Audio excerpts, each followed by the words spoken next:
Disability discrimination, what counts and what doesn't.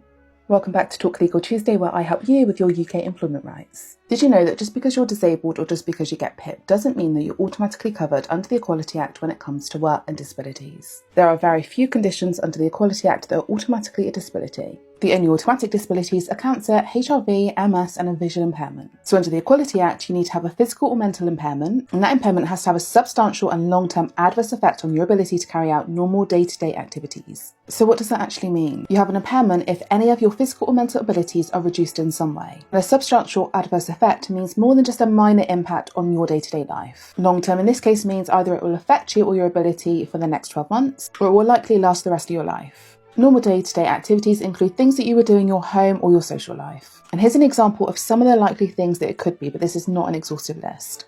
And even if you have a disability, you can still be sacked because of your disability. And there is also no requirement for your employer to remove every single barrier in order for you to be able to do your job. They are the two biggest misconceptions I see on this app. Your employer has a duty to treat you fairly. And they also have a duty to give you reasonable adjustments. But reasonable adjustments do not mean that they need to remove every single barrier in order for you to be able to do your job. It's reasonable for the employer and it's reasonable for you. If you're not sure what disability discrimination looks like, check out my Tribunal Tales playlist where I cover a lot of disability discrimination cases. And drop any questions you have in the comments.